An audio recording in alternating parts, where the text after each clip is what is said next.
জারি করেও নাগরিকদের ওই নিজস্ব ভোটদান প্রক্রিয়া আটকেছে প্রশাসন। কিন্তু তারপরও নির্বাচন কমিশনের নিরপেক্ষতা নিয়ে জনগণের মধ্যে যে সংশয় তৈরি হয়েছে তা কাটানো যায়নি। ইতিমধ্যে পাঞ্জাব ও হরিয়ানা হাইকোর্টে নির্বাচনের নিরপেক্ষতা নিয়ে মামলা দায়ের করা হয়েছে।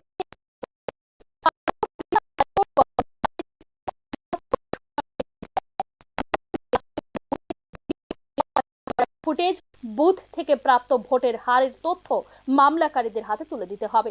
নির্বাচন সময় দিয়েছিল হাইকোর্ট। মহারাষ্ট্র বিধানসভা নির্বাচনে সংক্রান্ত অভিযোগ এখনো নির্বাচন কমিশনে শুনানির পর্যায়ে রয়েছে। অভিযোগের প্রেক্ষিতে নির্বাচন কমিশনকে আগের আইন অনুযায়ী অভিযোগকারীদের কাছে প্রদানের বাধ্যবাধকতা ছিল। পাঞ্জাব ও হরিয়ানা হাইকোর্টের নির্দেশের পরিপ্রেক্ষিতে যখন নির্বাচন কমিশনের সামনে তথ্য দেওয়া ছাড়া আর কোনো উপায় ছিল না, ঠিক ক্ষমতা দিয়ে সরকার। কেন্দ্রীয় আইন মন্ত্রকের তরফে বিজ্ঞপ্তি দিয়ে জানানো হয়, ভোট সংক্রান্ত নথি আর জনসমক্ষে আনার দরকার নেই। 1961 সালের নির্বাচনী বিধির 93(2) ধারা অনুযায়ী এতদিন ভোট সংক্রান্ত সমস্ত তথ্য জনসমক্ষে আনতে বাধ্য। সরকার জানিয়ে দিল, ভোটের নিয়ম সংক্রান্ত নথিগুলি প্রকাশ্যে আনা হবে। অন্য আর কোনো তথ্য অর্থাৎ নির্বাচনী প্রক্রিয়া সংক্রান্ত সমস্ত তথ্য গোপন রাখতে পারবে নির্বাচন কমিশন। কোনো তথ্য আর প্রকাশ্যে আনার প্রয়োজন নেই। কেন্দ্রের এই নতুন সিদ্ধান্তটি নির্বাচনী প্রক্রিয়াকে স্বচ্ছতার মাধ্যমে আরো সমৃদ্ধ করার জোর ধাক্কা বলেই মনে করছে সংশ্লিষ্ট তথ্যবিজ্ঞ মহল। তথ্য যদি মানুষের সামনে এসে যায়, তাহলে অনেক অজানা তথ্য বিশ্লেষণ করার নাগরিকদের সামনে যে সুযোগ তৈরি হবে, কিন্তু তা কখনোই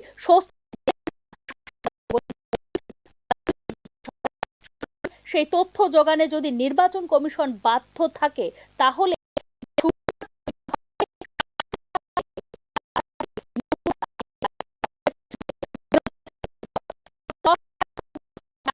ভোটের অধিকার প্রয়োগের ক্ষেত্রে বাধা দেওয়ার জন্য একে একে এমন সব কাজে জড়িয়ে পড়ছে সরকারি প্রশাসন যন্ত্র, যা শাসকের অনুকূলে হলেও এই ক্ষেত্রে জনমত উপেক্ষিত হচ্ছে বলে অভিযোগ দেশের বিরোধী রাজনৈতিক দলগুলোর। ভোটের ফলাফলে নাগরিকদের অভিমত প্রতিফলিত হচ্ছে না, যার ফলে শাসকের ক্ষমতা দখল সম্ভব হলেও বিপরীতে গণতান্ত্রিক ব্যবস্থায় সংকটে। এই সংকট কাটানোর জন্য এখন নির্বাচনী ব্যবস্থায় চরিতার্থ করতে পারে সাধারণ মানুষের আকাঙ্ক্ষা।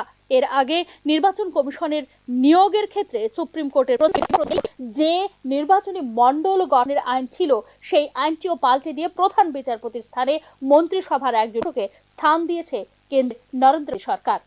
নির্বাচন কমিশন চয়নের ক্ষেত্রে এখন আর ওই প্যানেলে নেই সুপ্রিম কোর্টের প্রধান বিচারপতি, প্রধানমন্ত্রী এবং তাঁর মন্ত্রিসভার অপর সদস্য। যেহেতু 3 সদস্য কমিটির অন্যতম অংশ, সেখানে বিরোধী দলনেতার উপস্থিতির কোনো গুরুত্ব রয়েছে কি, তা নিয়েই প্রশ্ন উঠছে।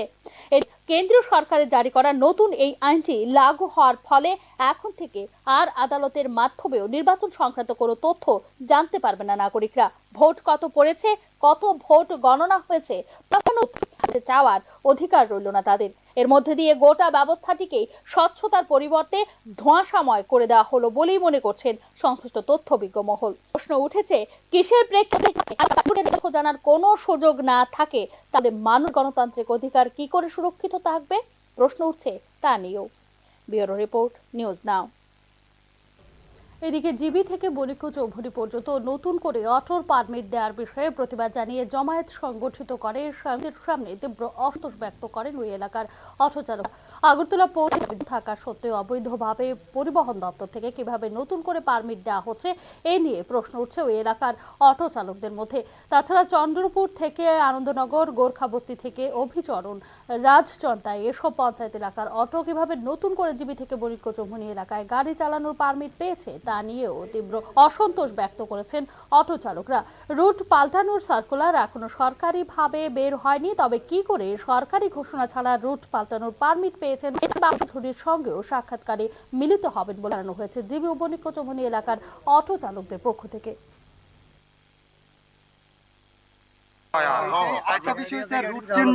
এখন অব্দি কোনো সার্কুলার বেরিয়েছে না, তো তারা কি করে করতেছে পারমিটটি, কিভাবে অবৈধভাবে করতেছে করেন। রুট যে চেঞ্জ, আমার রুট পারমিট আছে, গোর্খাবস্তি নাগরতলা পারমিট আছে, তো আমি কি করে পারমিটটা আমি জিবি টু বনিকো চৌধুরী করি? রুট তো কোনো চেঞ্জে কোনো সার্কুলার বেরিয়েছে না, তাহলে তারা কিভাবে করতেছে এই জিনিসটা আমরা জানতে চাই। এই বিষয়ে কি মন্ত্রী মহোদয়ের কাছে কোনো আপনার না, এইমাত্র প্রথম স্টেপ, আগামী দিন আমরা যাবো, আমরা কমিশনের কাছে যাবো, কমিশন না পাইলে আমরা ট্রান্সপোর্ট বিশালগড় নারাউড়া এলাকার লোকজনদের তৎপরতায় বুধবার বন দপ্তরের কর্মীরা একটি ফিশিং ক্যাট উদ্ধার করে সিপাহীজলা অভয়ারণ্যে নিয়ে যায় বলে জানিয়েছে এলাকাবাসী। অনেকদিন যাবত এলাকায় একটি বাঁশের ঝাড়ের মধ্যে কয়েকটি শাবক সহ একটি ফিশিং ক্যাটকে থাকতে দেখে জনমনে আতঙ্ক শুরু হয়। বুধবার এলাকাবাসীর পক্ষ থেকে চোরডাম বন দপ্তর অফিসে খবর দিলে দপ্তরের কর্মীরা ছুটে এসে জাল পেতে ফিশিং ক্যাটের একটি শাবককে উদ্ধার করে নিয়ে যায়, কিন্তু একটি শাবক পাওয়া গেলেও মা ফিশিং ক্যাটকে পায়নি। ফলে এলাকা জুড়ে আতঙ্ক বিরাজ করছে। ফিশিং ক্যাট ও বাকি শাবকদের উদ্ধার করে নিয়ে যাওয়ার সময় বন দপ্তরের কাছে আবেদন জানানো হয়েছে এলাকাবাসীদের পক্ষ থেকে। কি চারটা আছে আশা করি, কিন্তু তারা যদি খুঁজে তাহলে এটারে পাইবো। এমনি কোনো ক্ষতি করছে না, কিন্তু আমরা নাইলে ভবিষ্যতে তারা। বৃহস্পতিবার থেকে মেলবোর্নে শুরু ভারত অস্ট্রেলিয়া চতুর্থ টেস্ট। ভারতীয় সময় ভোর ৫টা থেকে শুরু হবে বর্ডার গাভাস্কর ট্রফির এই চতুর্থ টেস্ট ম্যাচ। বর্ডার গাভাস্কর ট্রফির ৫ টেস্টের সিরিজে ১-১ অবস্থানে দাঁড়িয়ে আছে ভারত এবং অস্ট্রেলিয়া। এই পরিস্থিতিতে বৃহস্পতিবার থেকে মেলবোর্নে শুরু হবে ভারত অস্ট্রেলিয়া চতুর্থ টেস্ট। ভারতীয় সময় ভোর ৫টা থেকে শুরু হবে বর্ডার গাভাস্কর ট্রফির এই চতুর্থ টেস্ট ম্যাচ। এই দু দলেরই লক্ষ্য থাকবে এই টেস্ট জেতা। বিশেষ করে আইসিসি বিশ্ব টেস্ট চ্যাম্পিয়নশিপে ফাইনালে ওঠার আশা জিইয়ে রাখতে ভারতকে জিততে হবে মেলবোর্ন ও সিডনি টেস্ট। মেলবোর্ন টেস্ট জিতলে সিরিজ হারার সম্ভাবনা থাকবে না ভারতের। সেক্ষেত্রে রোহিত শর্মারা দখলে রাখতে পারবেন বর্ডার গাভাস্কর ট্রফি। অস্ট্রেলিয়া যদি জেতে তাহলে ১ দশকের পর ভারতের বিরুদ্ধে টেস্ট সিরিজ জেতার সম্ভাবনা বাঁচিয়ে রাখতে পারবে। কিন্তু আইসিসি বিশ্ব টেস্ট চ্যাম্পিয়নশিপের দৌড় থেকে ছিটকে যাবে গত দুবারের ফাইনালিস্ট ভারত। আবহাওয়ার যা পূর্বাভাস এবং মেলবোর্ন ক্রিকেট ওপেনার স্যাম কনস্টাসের তিনি দলে এলেন নাথান ম্যাক্সওয়েল, স্থলাভিষিক্ত হয়েছেন স্কট বোল্যান্ড। ট্রাভিস হেডের কোয়াড স্টেইনের সমস্যা থাকলেও তিনি ফিটনেস টেস্টে উত্তীর্ণ হয়েছেন। ফলে অস্ট্রেলিয়া দলে পরিবর্তন হলো দুটি। এদিকে এডিল্যান্ড ও ব্রিসবেন টেস্টে লোয়ার মিডল অর্ডারে নামলেও মেলবোর্ন ওপেন করতে নামতে পারে রোহিত শর্মা। সেক্ষেত্রে ৩ নম্বরে ব্যাট করতে নামেন Shubman Gill. Bureau report, news now. এখনকার মতো সংবাদ এখানেই শেষ করছি। অন্যান্য আপডেটস পেতে পারেন।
আপনি দেখছেন নিউজ নাও, আমরা জানি কোনটা খবর।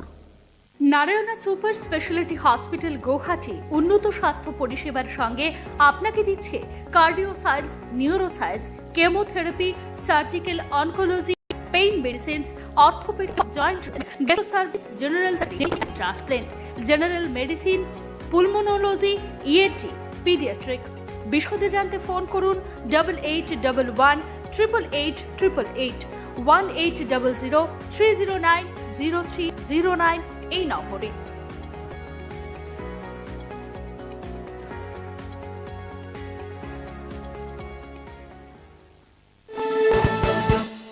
আপনি দেখছেন নিউজ নাও, আমরা জানি কোনটা খবর।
সবাইকে আমরা খুব খুশি আজকে এখানে আসতে আমাদের মরিয়মনগর চার্চে সবচেয়ে পুরান চার্চে এখানে এই মরিয়মনগর আগরতলা শহরে আর এই ক্রিসমাস মানে বলে আমরা সবাই ক্রিসমাস আর এই খুশি আনন্দে উপলক্ষে আমরা সবাই মধ্যরাত্রে এখানে প্রার্থনা করতে আসি এবং নিজের সঙ্গে ফুর্তি আনন্দ এখন যে শোনা যায় বাজি সব ফুটাই আর মিউজিক সব কিছু আর 2 দিন এখানে মেলা অলসো হবে অনেক মানুষ লোক আসবে কিন্তু সব ফুর্তি করার জন্য আজকে আমরা প্রার্থনা করলাম সবাই জন্য বিশেষ করে আমাদের রাজ্যের জন্য এবং যারা এখানে আমাদের নেতাদের জন্য আর সকল মানুষের জন্য বিদ্যমান আমাদের হলো ঈশ্বরের শান্তি ভালোবাসা ভ্রাতৃপ্রেম সবাইয়ের মধ্যে থাকবে সবাই আমাদের ত্রিপুরাবাসীদের সঙ্গে সবাইকে মেরি ক্রিসমাস আর একবার মেরি ক্রিসমাস এখানে কেক কাটা হবে সো এখানে সবাইকে মেরি ক্রিসমাস আমরা খুব খুশি আজকে এখানে আসতে আমাদের মরিয়মনগর সবচেয়ে পুরানো চার্চ ত্রিপুরাতে এখানে এই মরিয়মনগর আগরতলা শহরে আর এই বড়দিন পালন করতে इसमें हमारी लिमिटेशन है हमारा स्टेट साइज छोटा है उसके ऊपर जो रिसोर्स मोबिलाइजेशन की कैपेसिटी है वो कम है हमारा जो इंटरनल रिसोर्स मोबिलाइजेशन है वो करीब 3,200 करोड़ रुपीस है जबकि हमारा बजट 27,000 करोड़ रुपीस है यदि हम चाहें तो हम अपनी सैलरी अपने रिसोर्स से नहीं दे पाएंगे और जब हम बैंकिंग की बात करते हैं जो बैंकिंग कॉन्क्लेव हुआ उसका उद्देश्य क्या था उसका उद्देश्य यह था कि जो हमारे पास रिसोर्सेज की कमी है वो बैंक कर सकते हैं और बैंक कैसे कर सकते हैं सीडी रेशियो बढ़ा करके जद्दोजहद की बात है कि हमारा सीडी रेशियो 57% है इसका मतलब क्या हुआ कि हम बैंकों को 100 रुपया दे रहे हैं जिसमें 57 रुपये त्रिपुरा में यूज हो रहे हैं बाकी पैसे बाहर जा रहे हैं इसका मतलब क्या हुआ है कि हम सबको मिलकर के कुछ ऐसा करना है कि जो हम 100 रुपया में दे रहे हैं उसका यूटिलाइजेशन त्रिपुरा में ही हो इस तरह का प्रोजेक्ट बनाना है और ऐसा प्रोजेक्ट बनाना है जिसको बैंक एक्सेप्ट करे जिससे जो हमारे माननीय डीजीपी साहब बात कर रहे थे कि ग्रोथ उससे हमारा ग्रोथ ज़्यादा से ज़्यादा हो तो कैपिटल की भरपाई कर सकते हैं इसीलिए जब बैंकर्स कॉन्क्लेव में secretary department of financial services आए एवं बैंकिंग क्षेत्र के बड़े बड़े लोग आए एसबीआई के चेयरमैन आए पीएनबी के चेयरमैन आए सिडबी के चेयरमैन आए नबार्ड के चेयरमैन आए इतने बड़े बड़े लोग आए तो उनकी नज़र हमारे जैसे राज्यों पर पड़ी कि हम ऐसा क्या सकते हैं कि त्रिपुरा जैसे राज्य का सीडी रेशियो बढ़े यहाँ का जो कैपिटल डेफिसिट है उसकी कमी को पूरा कर सके बहुत से लोग बोल सकते हैं कि अरे इतना मीटिंग इतना कॉन्फ्रेंस कराने की क्या जरूरत थी इसका उद्देश्य यही है कि लोग हमारी ज़रूरतों को हमारी आवश्यकताओं को से जमीन पर आकर के देखें और समझें कि हमारी ज़रूरत क्या है जिससे उनकी जो संस्थाएं हैं वो यहाँ आकर के अपने नुमाइंदों को बताएं कि वो क्या करें जिससे इन समस्या का समाधान और जब हम फोर्थ फैक्टर की बात करते हैं ऑर्गेनाइजेशन क्या है हम लोग ऑर्गेनाइजेशन हमारे जो रूल्स एंड रेगुलेशंस हैं वो ऑर्गेनाइजेशन का हिस्सा है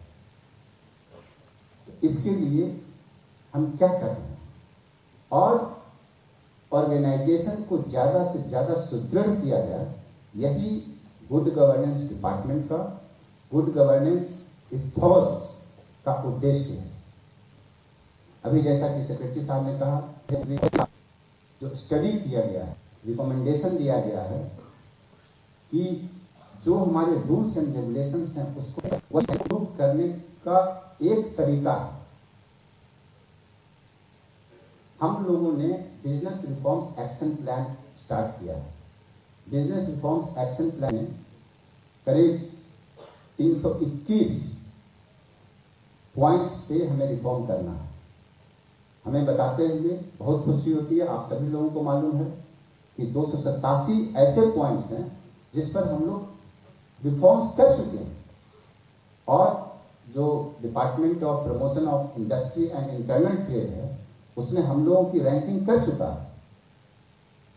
और इसी मुहिम में हमने NLU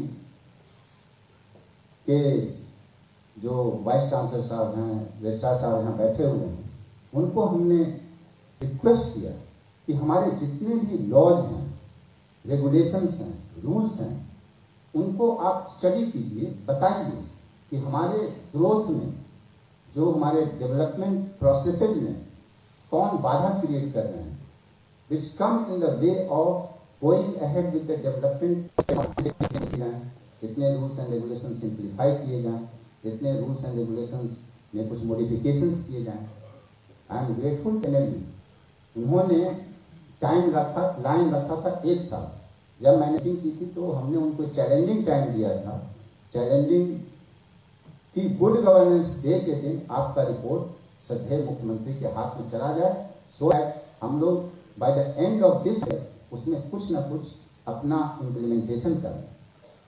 और उन्होंने यह कर दिखाया। मैं उनको बहुत बहुत धन्यवाद देता हूं और खास करके गुड गवर्नेंस डिपार्टमेंट को भी देता हूं कि एक साथ उन्होंने सभी डिपार्टमेंट के साथ अलग अलग दिन में, अलग अलग समय पर इतनी सारे बैठकें की। हम लोगों को यह सोचना होगा कि हमारे जितने भी कानून थे यहाँ पर त्रिपुरा में, वो किसी न किसी बड़े राज्य से लिए गए हैं, बंगाल से लिए गए, कुछ जो इंटीग्रेटेड रूल्स एंड रेगुलेशंस थे। तो वो जो कानून है, रूल्स एंड रेगुलेशन,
पांच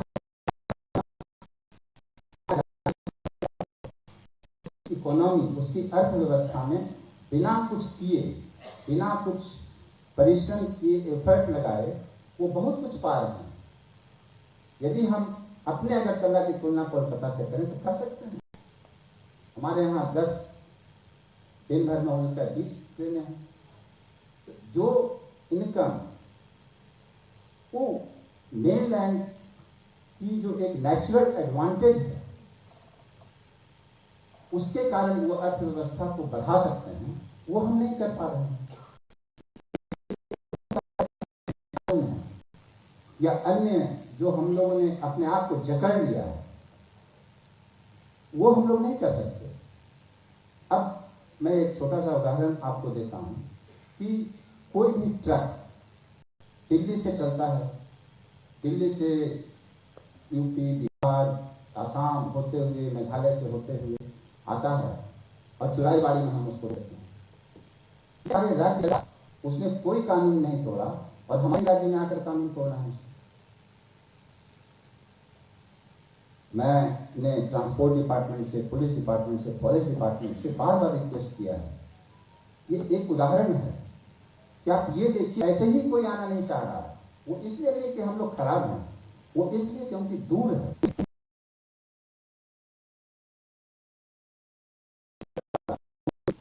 आएगा तो गुवाहाटी तक आएगा, दूसरे अन्य जो पहले जगह है और जब हम यहाँ आकर के उसको रोक लेते हैं तो वो जो ड्राइवर है, जो उसका मालिक है, वो परेशान हो जाता है। कह रहे अब उसको लग रहा था कि अब 3 घंटा में अगरतला पहुँच जाएगा, 3 घंटा प्लस 4 घंटा और।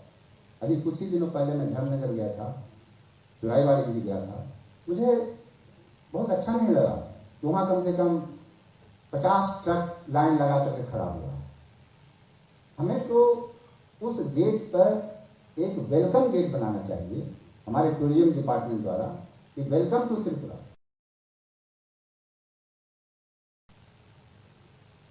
उसी तरीके से बहुत सारे ऐसे चरण हैं जिससे हमको आपको आजाद करना है, क्योंकि हम छोटे जरूर हैं, लेकिन छोटे का एडवांटेज क्या होता है कि हम सकते हैं कि हमारी पंखों में ये जो जकड़न, ये जो जितने कानून और जो भी रूल्स रेगुलेशन जो हमें बाधा देते हैं, उस रूपी पत्थर को यदि हम बांधे रखें, ये जो जकड़न अपने आप को हम किए हैं, इससे अपने आप को मुक्त करें। वो कानून के रूप में हो, रूल्स रेगुलेशन के रूप में हो, एक दूसरे से बात करने के रूप में नहीं हो, सिर्फ कागजी कार्रवाई करने हो। अब एक डिपार्टमेंट दूसरा डिपार्टमेंट एक ही बिल्डिंग में बैठता है, लेकिन उसमें भी चिट्ठी पत्र चल रही है। वो नहीं होना चाहिए। हम लोगों को समाधान करना चाहिए।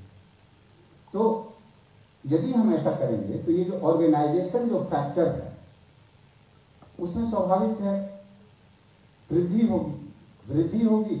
और ये जो हम लोगों ने ई ऑफिस किया, मुझे याद है आज ही के दिन पिछले साल श्रद्धेय मुख्यमंत्री जी ने हमें निर्देश दिया था।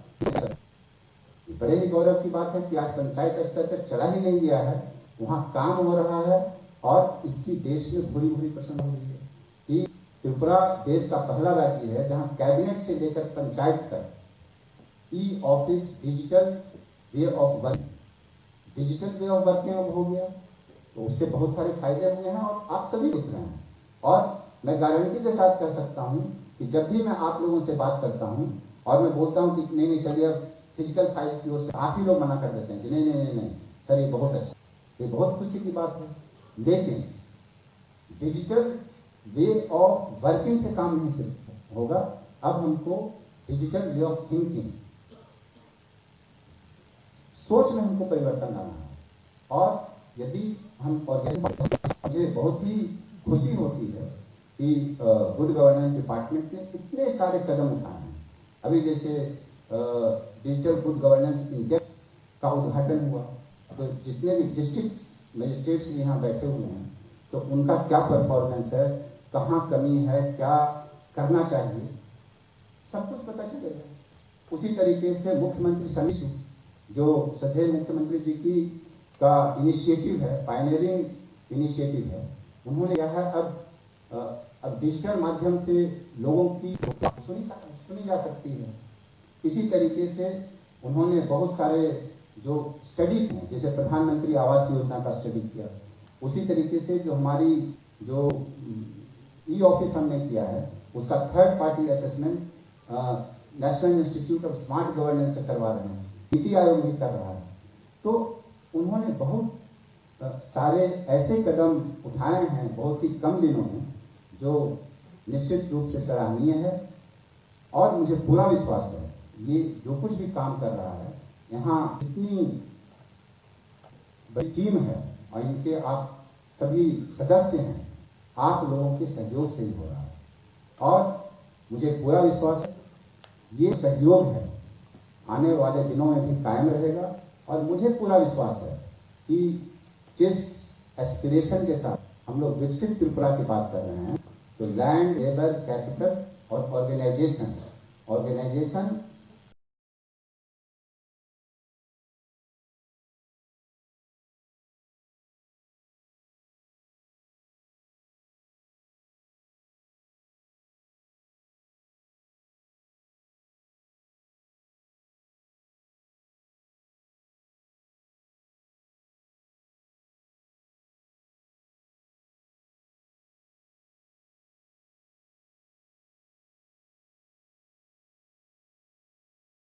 में हम लोग प्रोडक्टिविटी का मान तभी बढ़ा सकते हैं जब हम गुड गवर्नेंस के विभिन्न टूल्स को यूटिलाइज करके इसको करें। और निश्चित रूप से जब हम सभी क्षेत्रों में काम करेंगे, स्वाभाविक है कि हमारा जो एस्पिरेशन है विकसित। मैं आप सभी लोगों को शुभकामना देता हूं। बहुत बहुत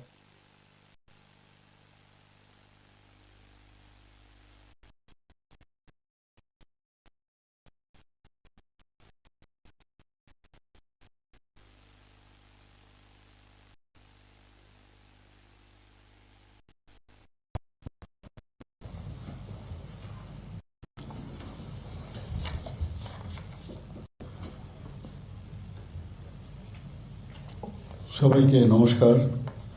আজকে আমরা প্রজ্ঞা ভবনে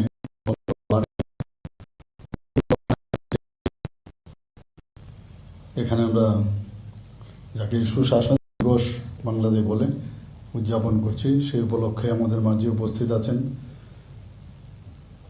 ত্রিপুরা সরকারের সম্মানিত chief secretary Shri J K Sinha মহোদয়, যিনি এখানে বিস্তারিত আলোচনা রেখেছেন। আমাদের মাঝে উপস্থিত আছেন ডিজিপি মহোদয় শ্রী অমিতাভ রঞ্জন, উনিও ওনার বক্তব্য এখানে আমাদের সামনে রেখেছেন। এখানে উপস্থিত আছেন Shri Kiran Gitte, secretary GA good governance department. তাছাড়া এডিশনাল পিসিসিএফ শ্রী চৈতন্য মূর্তিজি, আমার সামনে সমস্ত government officers, employees and other dignitaries, media বন্ধুরা, সবাইকে আজকে এখানে উপস্থিত থাকার জন্য হার্দিক অভিনন্দন ও শুভেচ্ছা জানাচ্ছি। আজকে আমরা ভারতরত্ন প্রাক্তন প্রধানমন্ত্রী অটল বিহারী বাজপেয়ীজি শতবর্ষ পালন করছি এবং সর্বপ্রথম আমি ওনার প্রতি সম্মান জানিয়ে ওনাকে শ্রদ্ধার নিবেদন করতে চাইছি। এবারের যে সুশাসন দিবস, যা নাকি 2014 সালে মাননীয় প্রধানমন্ত্রী ওনার জন্মদিনকে সুশাসন দিবস হিসাবে পালন করার জন্য আহ্বান করেন এবং এইবারের যে থিম ইন্ডিয়াস পাথ টু এ বিকশিত ভারত, অর্থাৎ empowering citizens through good governance and digitalization. এই থিমকে সামনে রেখে আমাদের আজকে কেন্দ্রীয় সরকারের উদ্যোগে সারা ভারতবর্ষে এই দিনটি আজকে উদযাপন হচ্ছে। গতকালও আমি একদিন আগে আমাকে ইনভাইট করেছিল হরিয়ানাতে, ওখানে একটা ইউনিভার্সিটি আছে, ওখানকার যে হরিয়ানার মুখ্যমন্ত্রী সেখানে উপস্থিত ছিলেন এবং অর্থমন্ত্রী আমাদের ছত্তিশগড়ের উনিও সেখানে উপস্থিত ছিলেন এবং অন্যান্য ডিগনিটারিজ, ভাইস চ্যান্সেলর। মূল উদ্দেশ্য ছিল সেখানে যাওয়ার, যে ত্রিপুরা সম্পর্কে আমাকে নিয়ে যাওয়ার মেইন উদ্দেশ্য যেটা, যে ত্রিপুরা সম্পর্কে জাতীয় স্তরে অনেক কিছু জানেন না, সেটার একটা সুযোগ হয়েছে। সুশাসনের বিষয় ত্রিপুরাতে আমরা কিভাবে করছি, আগে কি ছিল আর এখন কি। আমাদের মনে আছে যখন আমরা সার্জারি করতাম, প্রি অপ আর পোস্ট অপ দেখাতাম। তো আগে আমরা 2018 আগে কি অবস্থা ছিল, 2018 পরে কি হয়েছে, সেই সুবিধাটা হয়ে গেল সেখানে বলা। আমি যেখানে যতটুকু সম্ভব আমি বলেছি। তো আজকে আমরা পণ্ডিত দীনদয়ালজি উনি সবসময় যেটা বলতেন, আমাদের মার্গদর্শন উনি দিয়েছেন। ওনার সম্পর্কে অনেকেই আমরা জানতাম না বা আমাদের জানতে দেওয়া হতো না। উনি বলতেন যে অন্তিম ব্যক্তি পর্যন্ত সরকারের যে সুযোগ সুবিধা সেগুলো অন্তিম ব্যক্তি পর্যন্ত পৌঁছাতে হবে। এটা হচ্ছে আসল কথা। আগে কি হতো, একটা সরকারি শহরের উপরেই সরকারি যে সুবিধাগুলো সমস্ত বা নগর পঞ্চায়েত সেখানেই সীমাবদ্ধ ছিল। কিন্তু বহু জায়গায় আছে যেখানে সরকারের এই সুবিধাগুলো সেখানে কোনো অবস্থায় পৌঁছতো না। সুশাসনের যে কথা আমরা বারবার বলছি, তার মেইন উদ্দেশ্য সেখান থেকে উনি বলতেন যে অন্তিম ব্যক্তি পর্যন্ত সরকারি সুযোগ সুবিধা পৌঁছাতে হবে, এবং সেটাকে মাথায় রেখে আমাদের ভারতরত্ন প্রাক্তন প্রধানমন্ত্রী অটল বিহারী বাজপেয়ী সেই দিশায় উনি কাজ করে গেছেন। আর সেটাকে আমাদের বর্তমান প্রধানমন্ত্রী নরেন্দ্র মোদীজি সেই দিশায় উনিও কাজ করছেন। যতগুলো আপনি দেখবেন স্কিম যতগুলো তৈরি হয়েছে, প্রধানমন্ত্রী আয়ুষ্মান ভারত বলুন, প্রধানমন্ত্রী জন আরোগ্য যোজনা বলুন, যাই বলুন, সমস্ত জায়গায় আমাদের সমস্ত স্কিমগুলো পেশ করেছেন গ্রামীণ যে প্রান্তিক ব্যক্তি তাদের জন্য। আমরাও কিন্তু সেই দিশায় আমাদের যতগুলো স্কিম হয়েছে সেইগুলো কিন্তু আমরা করেছি, এবং এখন তো স্কিম তো করলাম,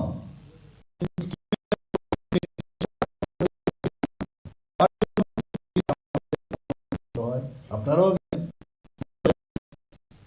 সেখানে চিফ সেক্রেটারিজদের মিটিং হয় আগে ভাগে, তাছাড়া মিটিং যেতে হয়, সেখানে কিন্তু বলতে হয়, খালি বললেই হবে না, এটাকে বলছে সুশাসন, মানে কত পার্সেন্টেজ আপনি সেটা করলেন সেই পার্সেন্টেজটা ওখানে বলতে হতো। আমরা মাঝে মাঝে দেখতাম অনেক জায়গায়, সারা ভারতবর্ষে আমরা ছোট রাজ্য হলেও আমরা কিন্তু সেই দিশায় অনেক জায়গায় অনেকটি যে স্কিমগুলো আছে সেগুলোর মধ্যে অনেক জায়গায় প্রায় 100 আসতে পেরেছি, কিন্তু তারপরেও আমরা দেখি অনেক জায়গার মধ্যে আমাদের স্যাচুরেশন পয়েন্ট কম। এই কারণে আমরা যখন কথা বললাম যে আমরা প্রতিটা গ্রামে আমাদের বা প্রতিটা মানুষের কাছে আমাদের যে বেনিফিশিয়ারি স্কিমগুলো সেইগুলো পৌঁছাতে হবে, সেটা আমরা শুরু করলাম। প্রতি ঘরে সুশাসন এটা নিয়ে অনেক বৈঠক হয়েছে, এবং আপনারাই কিন্তু এই কাজগুলো করেছেন। আমরা খালি চিন্তা ভাবনা করেছি, মানুষ আমাদের ভোট দিয়ে জয়ী করেছেন, এটাই সুশাসনের অর্থটাই হচ্ছে যে চাহিদাগুলো, সেই চাহিদাগুলো ইমপ্লিমেন্ট করতে হবে।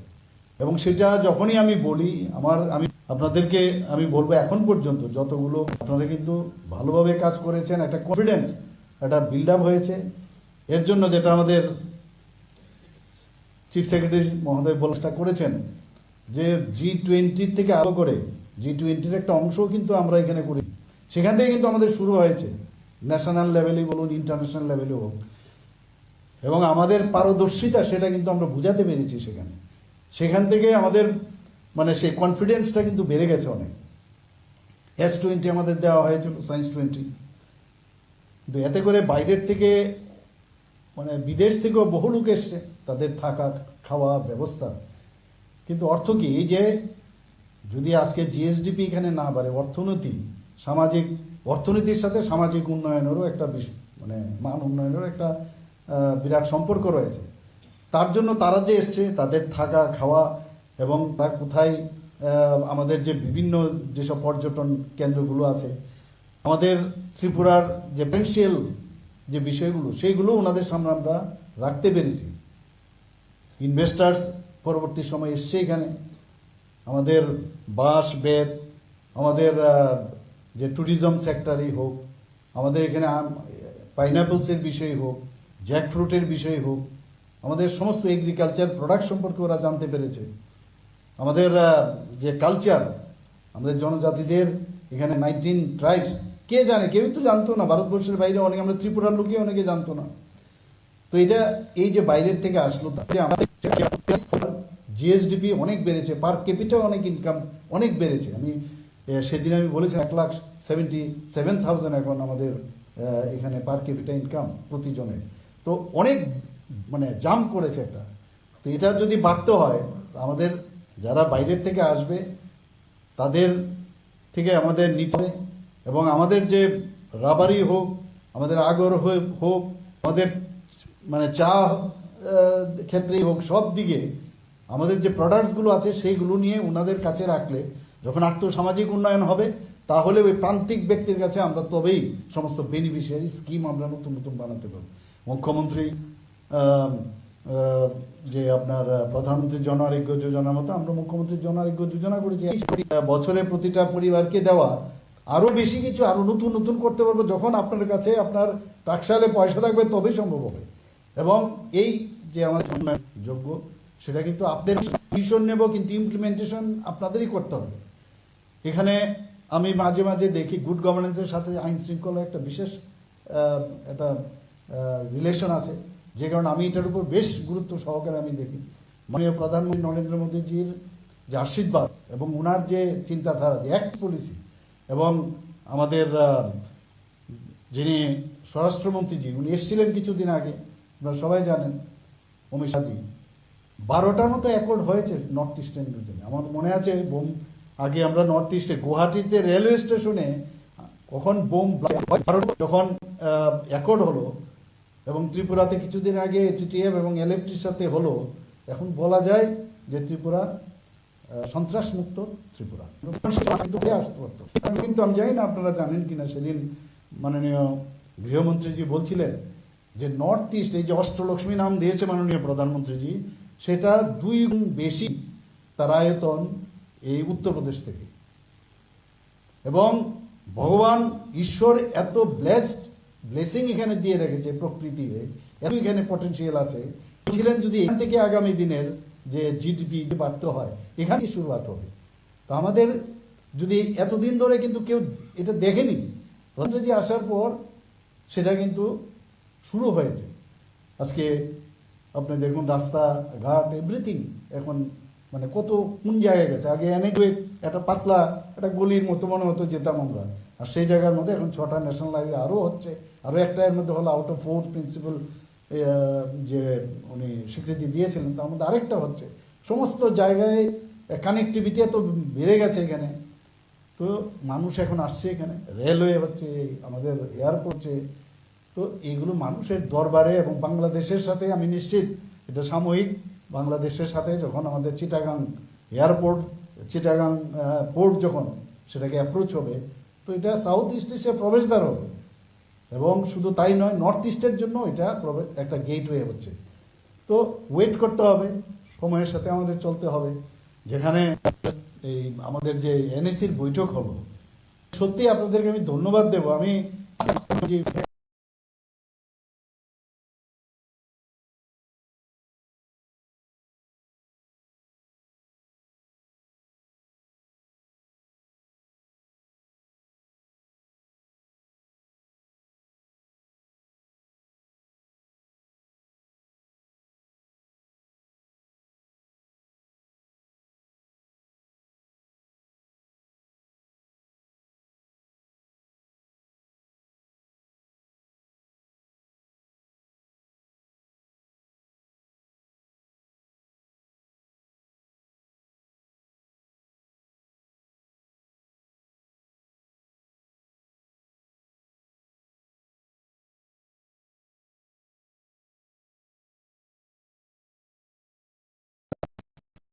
যেন মানে চলে চিফ সেক্রেটারি মহোদয়কে ধন্যবাদ দিলাম, দিদিকে ধন্যবাদ দিলাম, যাতে এটা আপনাদের কাছে পাস করে।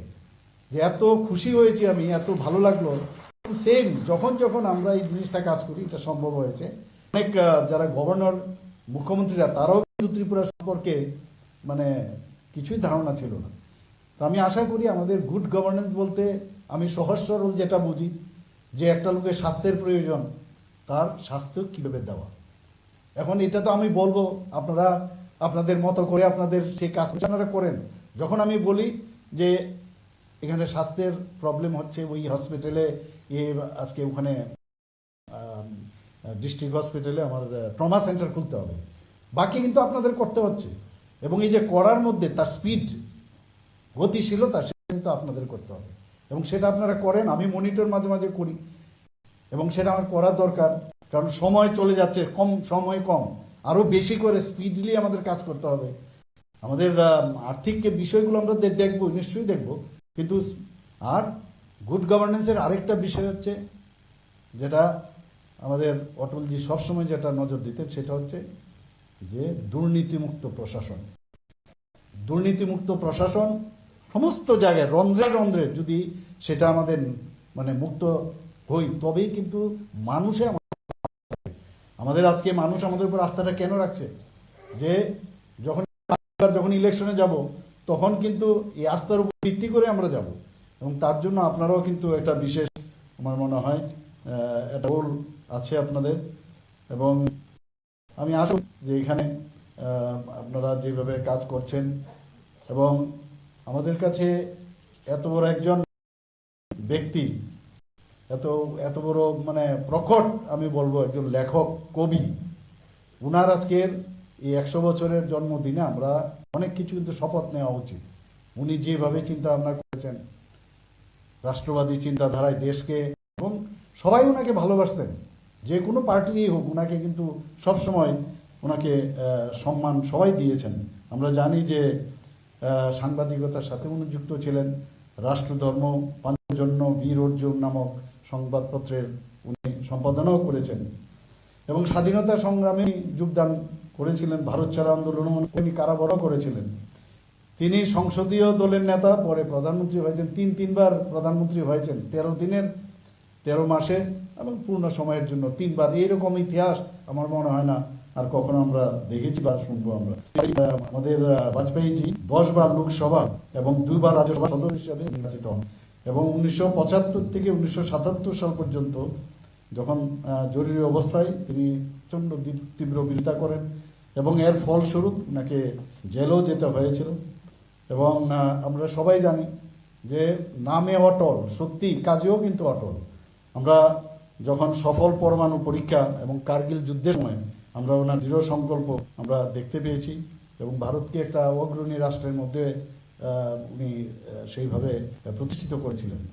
শুধু তাই নয়, পাশাপাশি যে আমাদের রাজ্যগুলো ছিল তাদের সাথেও একটা সুসম্পর্ক যাতে হয়, আমরা লাহোর বাসযাত্রা বলি, আগ্রা শিখর সম্মেলন, সেগুলোও কিন্তু উনি ওইসব ঘটনাগুলো আমাদের আজকের দিনে মনে পড়ে।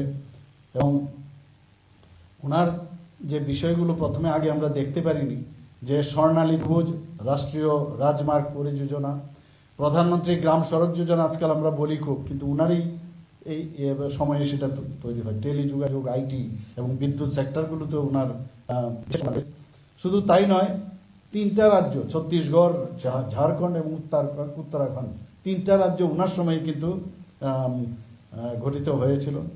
এবং তুখর সুবক্তা ছিলেন। আমরা সবাই কোনো মাঝে মাঝে আমরা ওনার ইউটিউবে যদি দেখি বা টিভিতে আমরা দেখতে পাই, এবং উদার মানুষের ব্যক্তিত্ব ছিলেন। এবং রাজনীতিক এই ধরনের ব্যক্তি কিন্তু সাধারণত দেখা যায় না। আমরা ডাক্তার রাম মনোহর লোহিয়া, ওনার যে হিন্দি প্রেমের খুব প্রশংসক ছিলেন উনি, এবং ওনাকে শ্রী চন্দ্রশেখর জি প্রাক্তন প্রধানমন্ত্রী ওনাকে বলতেন, গুরু বলে সম্বোধন করতেন। এই কথাগুলো না বললেই নয়। এবং মানে সর্বশ্রেষ্ঠ সাংসদ হিসাবে উনি পুরস্কৃত হয়েছিলেন। এবং ওনার আজকের দিনে আমরা জানি যে জন্মদিন, এবং ওনার যে স্বপ্ন, যে নীতি নির্মলীকরণ, সেগুলো নিয়ে আমরাও আগামী দিন উনি সেইভাবে আমরা কাজ করব। এবং সুশাসন মানেই আমরা জানি যে জনগণের জন্য। আজকে এখানে আমরা এর মধ্যে আমার সরকার একটা, এর মধ্যে আমার সরকার আমরা একটা যা চিন্তা করেছি যে আমার সরকার, যখন আমি দিল্লিতে গিয়ে আমার সরকার বললাম, এটা বাংলাতে মেরি চিফ সেক্রেটারি को बोला था मैं उनका हिंदी क्या है, तो बोला मेरी सरकार। তো সমস্ত আমাদের বিশেষ করে গ্রামে সমস্ত জায়গার মধ্যে কোনো জায়গায় কোনো সমস্যা হচ্ছে, সেই পোর্টালে তুলে সেই সমস্যাগুলো তুলে দিলে নির্দিষ্ট সময়ে তার সমাধান প্রায় 95% আমি যা শুনলাম যে নিষ্পত্তি হয়ে যাচ্ছে। প্রথমে আপনার ব্লক লেভেলে না, সাব ডিভিশনাল লেভেলে, ডিস্ট্রিক্ট লেভেলে, না হলে চিফ সেক্রেটারি মুখ্যমন্ত্রী লেভেলে আমরা এই যে বিষয়গুলো আমরা প্রতি ঘরে সুশাসন থেকে শুরু করে আমরা শুরু করেছি। এবং মুখ্যমন্ত্রীর সময় পশু, আমি নিজেই ভাবলাম যে মুখ্যমন্ত্রীর দরবার শুনেছি, দরবার, তাই বললাম মুখ্যমন্ত্রীর সময় পশু কথাটা মনে হয় অনেকটা ভালো হবে। এবং ইট ক্লিক আমি বলতে, এবং মানুষ আসছে, কথা শুনছি, আমরা সাথে সাথে কাজ হচ্ছে। প্রতি বুধবার যখনই আমি অনেকটা কাছে নিয়ে এসেছি। পাশাপাশি এই মুখ্যমন্ত্রীর সময় পিছুতেও কিন্তু আমরা অনেক বেশি মানুষের কাছে আমরা আসতে পেরেছি। আমি আশা করি যে আগামী দিন আমরা যে চিন্তা ভাবনা আমরা করছি। এবং আরেকটা বিষয় আমি বলবো, এখানে আমাদের ডিজিপি সাহেব বলেছেন যে আইন শৃঙ্খলার কথা বারবার বলা হয়, এখানে সারা ভারতবর্ষের মধ্যে এখন আমি সব জায়গায় এই কথাটা বলি আগে, যে নিচের দিক দিয়ে এখন 3rd পজিশনে, মানে ল অ্যান্ড অর্ডারের যদি আমরা কথা বলি, তো আমরা যেহেতু এরকম একটা সুন্দর পরিবেশ আমরা করতে পেরেছি, মানুষের কিছু লাগে না, খালি একটাই যাতে শান্তি সম্প্রীতি থাকে। আর যা তাদের আজকে এখানে ইভেন চাকরির বিষয়ে যদি আমরা কথা বলি, সেখানে কিন্তু কোনো জায়গায় ট্রান্সপারেন্সির অভাব নেই। জেআরবিটির মাধ্যমে আপনারা দেখেছেন, পরীক্ষার মাধ্যমে, টিপিএসসির মাধ্যমে কোথাও কোনো জায়গার মধ্যে বলতে পারবে না যে কারোর মানে ক্যাচে হয় না, ক্যাচ দিয়ে আগে চাকরি হতো, সেটা সম্ভব নয়। তো সেই ব্যবস্থা আমরা করছি, আগামী দিনে আমরা করব। পুলিশও আমরা চেষ্টা করছি আরও চাকরি দেওয়ার, এবং এন্টারপ্রেনারশিপের যে ব্যবস্থা আমরা যে বিভিন্ন যে আমাদের যে স্কিমগুলো আছে, স্কিমের মাধ্যমে এন্টারপ্রেনারশিপ যাতে আরও বাড়ে, আমরা ইয়াং জেনারেশনকে আমরা বলছি। এখানে একটা বড় যে আমাদের ত্রিপুরাতে শক্তি হচ্ছে 15 বছর থেকে 35 বছরে প্রায় ত্রিপুরার ইয়াং জেনারেশন প্রায় 60%। তো এই ইয়াং জেনারেশনকে যদি আমরা ইউটিলাইজ করতে পারি, তাহলে আমরা নিশ্চয়ই আগামী দিন আরও বেশি এই ত্রিপুরাকে শক্তিশালী করতে পারবো। এর মধ্যে আপনারা জেনেছেন যে টাটা গ্রুপের সাথে আমাদের একটা মৌ হয়েছে, প্রায় 19টা আইটিআইস আছে।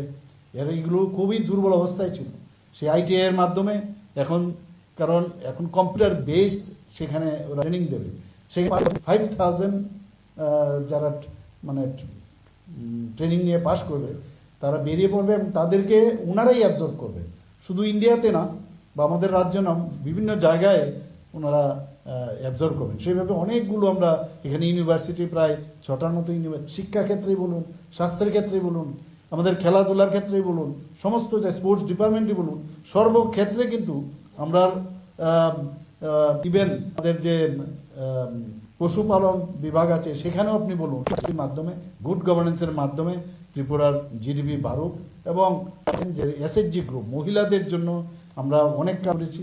33% আমরা মহিলাদের জন্য তাদের যে চাকরির ক্ষেত্রে আমরা তাদেরকে সুযোগ করে দিয়েছি। এখানে এসএইচজি গ্রুপের সংখ্যা আগে মাত্র 4000 ছিল, এখন গিয়ে প্রায় 60,000 মতো হয়েছে। লাখপতিদের সংখ্যা প্রায় 83,000। তো এই যে বিষয়, সমস্ত জায়গার মধ্যে মহিলাদেরকে আমরা সশক্তিকরণের চেষ্টা করেছি, এবং গত 1 বছরে রাজ্যের সুশাসন যে বিভাগ, আজকের যে যারা এখানে টিআইএফটি সেটাকে করছেন, তাদের মাধ্যমে ত্রিপুরা নীতি আয়োগের প্রতিনিধি দলের সঙ্গে উন্নয়নের রোডম্যাপ করা হয়েছে। মুখ্যমন্ত্রী প্রথম ওয়ার রুম বৈঠকে উন্নয়ন প্রকল্প পর্যালোচনা করা হয়েছে। রেকর্ড রিটেনশন এবং নিশ্চিত কর্মচারীরা যারা আছেন তাদের প্রেজেন্টেশনের দক্ষতা যাতে আরো বাড়ে তার ব্যবস্থা করা হয়েছে। স্বাস্থ্য খাতে বিভিন্ন সামগ্রী কেনা, এবং মিডল ম্যানের কিন্তু আর সুযোগ নেই।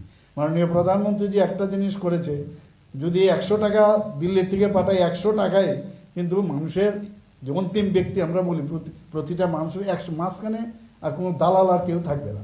তো আমরাও সেই ডিজিটালের মাধ্যমে সব কাজ করছি। বাণিজ্য সংস্কার কর্ম পরিকল্পনা 2024 এবং ইজ অফ ডুইং বিজনেস, সেগুলো উপর কর্মশালা হয়েছে। তাছাড়া প্রশাসনের সরকারি কর্মকর্তাদের সৃজনশীল লেখালেখির বিষয়ে তারা যাতে আরও বেশি করে সুন্দরভাবে লিখতে পারে, তার জন্য কিন্তু কর্মশালা হয়েছে। পাবলিক অ্যাসেট পরিচ্ছন্নতা, আমি প্রায়শই বলেছি যে আমাদের যে অ্যাসেটগুলো আছে সেগুলো কিন্তু না, আমাদের বাজেট থেকে দেওয়া হয়েছে প্রতিটা ডিপার্টমেন্টে, যাতে ওই সমস্ত ডিপার্টমেন্টে মেনটেন্যান্স করা যায়। নীতি আয়োগের মাধ্যমে উদ্যোগে ত্রিপুরায় সম্পূর্ণতা অভিযান, সেটা সিএস সাহেবও বলেছেন। ত্রিপুরা ন্যাশনাল ল ইউনিভার্সিটির সাথে যে আমাদের বিভিন্ন আইনের যে সরলীকরণ, আধুনিকরণ, সেটাও কথা আলোচনা হয়েছে। এবং নমস্কার।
Narayana super speciality hospital Guwahati উন্নত স্বাস্থ্য পরিষেবার সঙ্গে আপনাকে দিচ্ছে cardio science, neuro science, chemotherapy, surgical oncology, pain medicine, orthopaedics এবং joint replacement, gastro service, general surgery. বিশদে জানতে ফোন করুন 8811 888 1800 এই নম্বরে।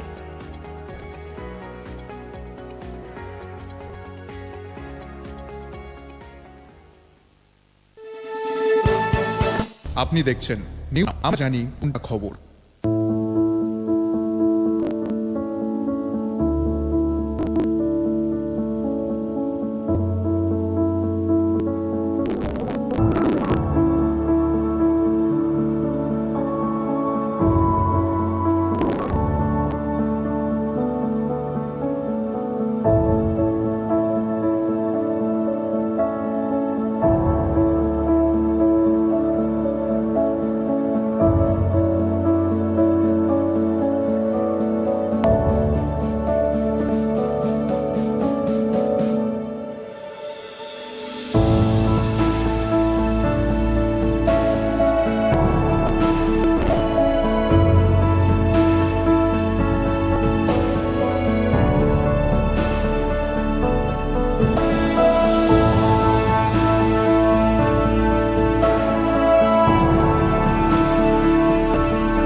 সবাইকে মেরি ক্রিসমাস।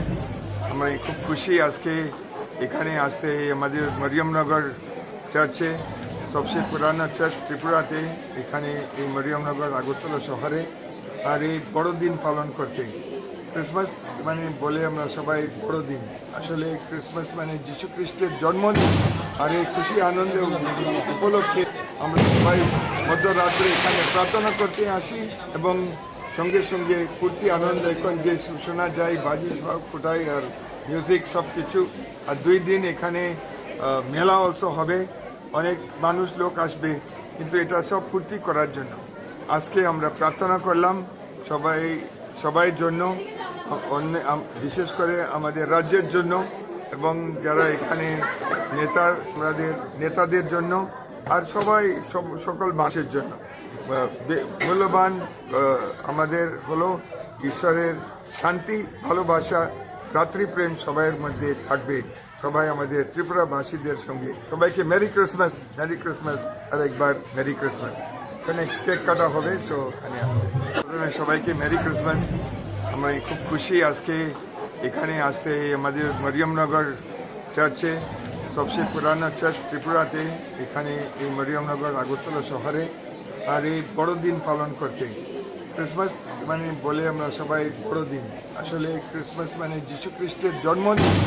আর এই খুশি আনন্দ উপলক্ষে আমরা সবাই মধ্যরাত্রে এখানে প্রার্থনা করতে আসি এবং সঙ্গে সঙ্গে ফুর্তি আনন্দ এখন যে শোনা যায়, বাজি সব ফুটাই আর মিউজিক সব কিছু। আর 2 দিন এখানে মেলা অলসো হবে, অনেক মানুষ লোক আসবে, কিন্তু এটা সব ফুর্তি করার জন্য। আজকে আমরা প্রার্থনা করলাম সব জন্য, বিশেষ করে আমাদের রাজ্যের জন্য এবং যারা এখানে, আর সকল মানুষের জন্য।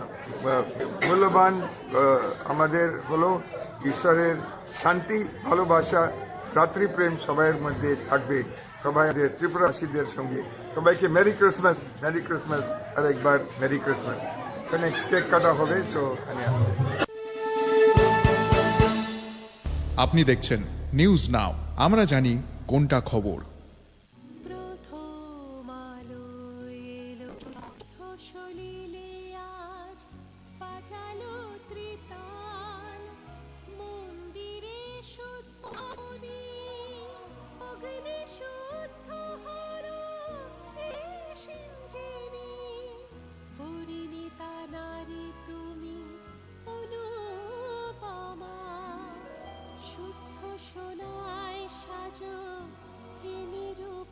শুদ্ধতার স্বর্ণ মন্দির কালিকা জুয়েলার্স, আগরতলা। আপনি দেখছেন নিউজ নাও, আমরা জানি কোনটা খবর।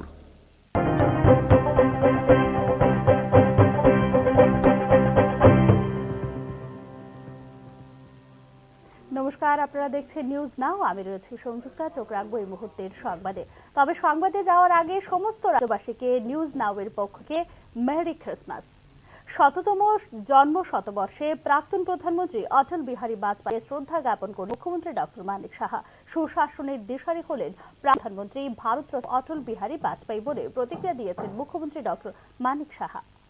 দেশের প্রাক্তন প্রধানমন্ত্রী অটল বিহারী বাজপেয়ীর ১০০তম জন্মবার্ষিকীতে তাকে শ্রদ্ধা জ্ঞাপন করলেন চিন্তাবিদ, প্রাণবন্ত কবি, দক্ষ প্রশাসক, সুদৃঢ় রাষ্ট্রবাদী নেতৃত্ব, ভারতীয় জনতা পার্টির প্রতিষ্ঠাতা সদস্য তথা প্রথম সভাপতি, সুশাসনের দিশারি, প্রাক্তন প্রধানমন্ত্রী, ভারতরত্ন শ্রদ্ধেয় অটল বিহারী বাজপেয়ীজির জন্মজয়ন্তী তথা সুশাসন দিবসে জানাই আমার বিনম্র শ্রদ্ধাঞ্জলি বলে প্রতিক্রিয়া।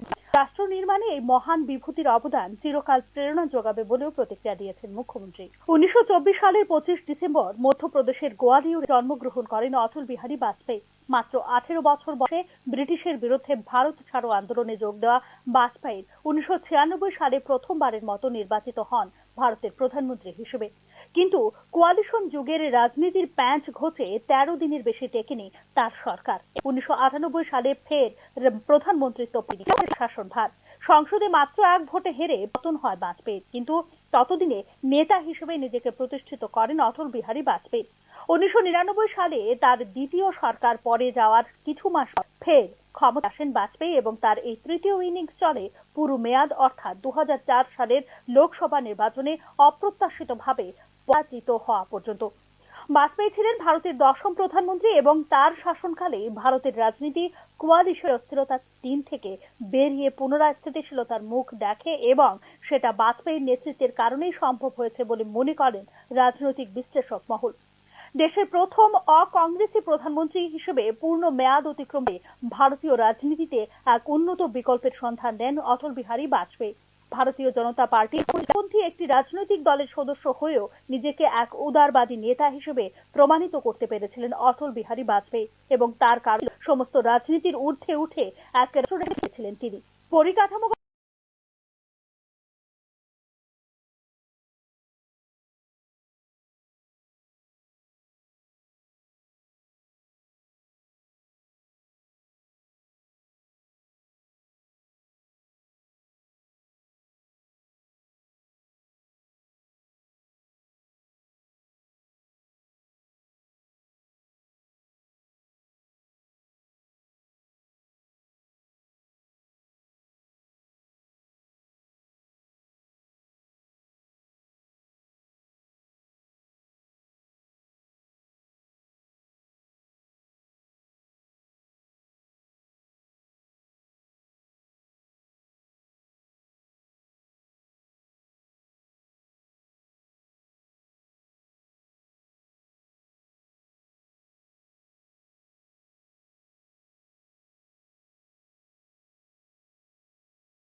উন্নয়ন বা অর্থনৈতিক সংস্কার বটে, ভারতের প্রতিরক্ষা এবং বিদেশ নীতিকেও বলিষ্ঠ করতে বিশেষ উদ্যোগ নিয়েছিলেন অটল বিহারী বাজপেয়ী। ১৯৯৮ সালে পোখরানে দ্বিতীয়বার পরমাণু বিস্ফোরণ ঘটিয়ে ভারত যখন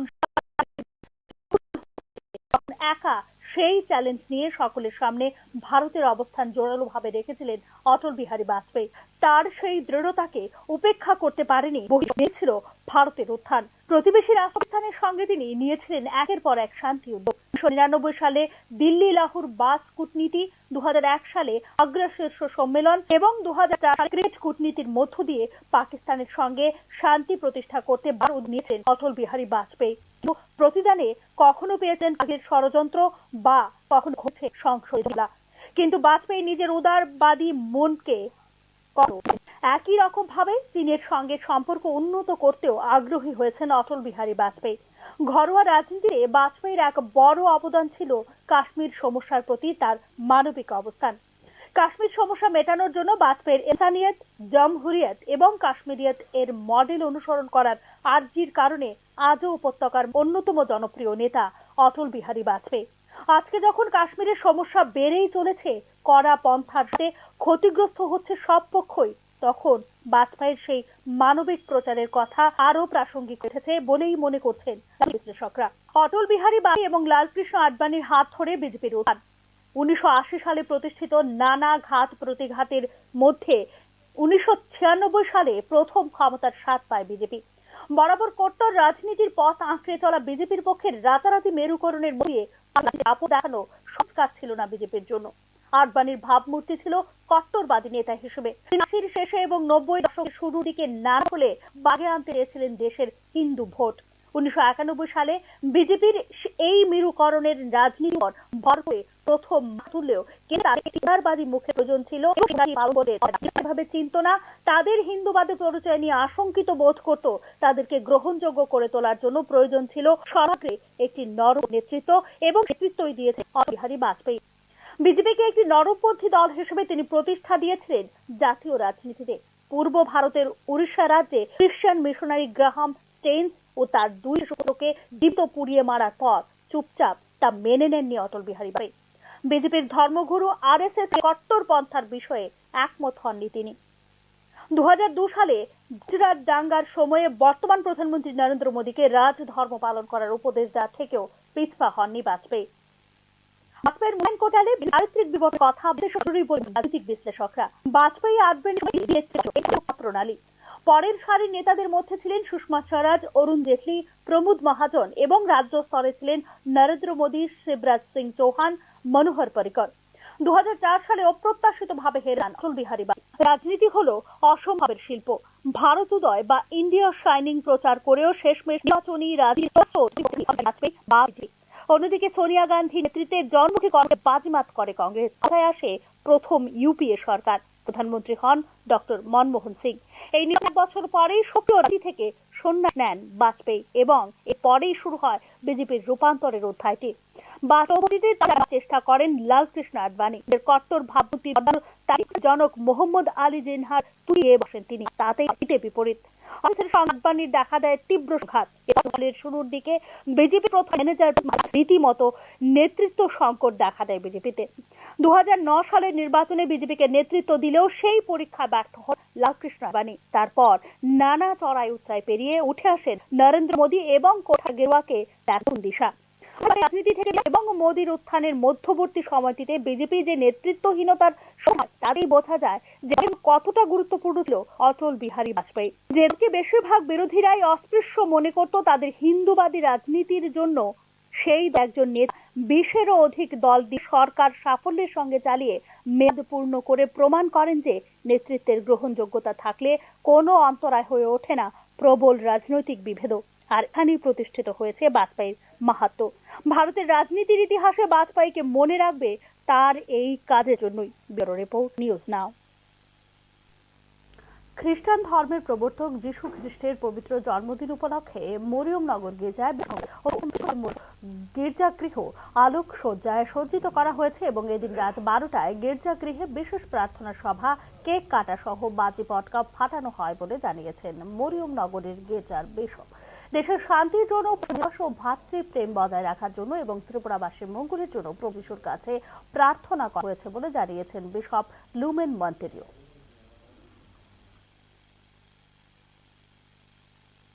আমরা প্রার্থনা করলাম সবাই জন্য, বিশেষ করে আমাদের রাজ্যের জন্য এবং যারা এখানে আমাদের নেতাদের জন্য আর সকল মানুষের জন্য। মূল্যবান আমাদের হলো প্রাক্তন প্রধানমন্ত্রী তথা ভারতরত্ন অটল বিহারী বাজপেয়ীর জন্ম শতবার্ষিকী উদযাপন উপলক্ষে বিজেপির প্রদেশ কার্যালয়ে আয়োজিত অনুষ্ঠানে পুষ্পার্ঘ্য নিবেদন করে শ্রদ্ধা নিবেদন করেন প্রদেশ সভাপতি রাজীব ভট্টাচার্য সহ অন্যান্য বিশিষ্ট নেতৃবৃন্দ।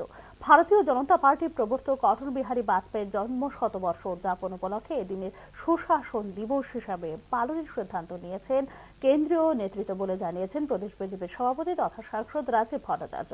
বাজপেয়ীর কর্মময় জীবনকে জনসম্মুখে তুলে ধরার সংকল্প হিসেবে আগামী 1 বছর বিভিন্ন কর্মসূচি পালনের সিদ্ধান্ত নেওয়া হয়েছে। ভারতরত্ন অটল বিহারী বাজপেয়ীর জন্ম শতবর্ষ উদযাপন লক্ষ্যে রাজ্য জুড়ে রক্তদান শিবির, দুস্থদের মধ্যে বস্ত্র বিতরণ এবং হাসপাতালে রোগীদের মধ্যে ফল ও মিষ্টি বিতরণ কর্মসূচি সহ বিভিন্ন কর্মসূচি পালিত হয়েছে জানিয়েছেন। বাজপেয়ীর নেতৃত্বে ভারতের বিকশিত সংকল্পের যাত্রা শুরু হয়েছিল। প্রধানমন্ত্রী গ্রামীণ সড়ক যোজনা সহ টেলিফোন জগতেও নতুন বিপ্লব তিনি এনেছিলেন।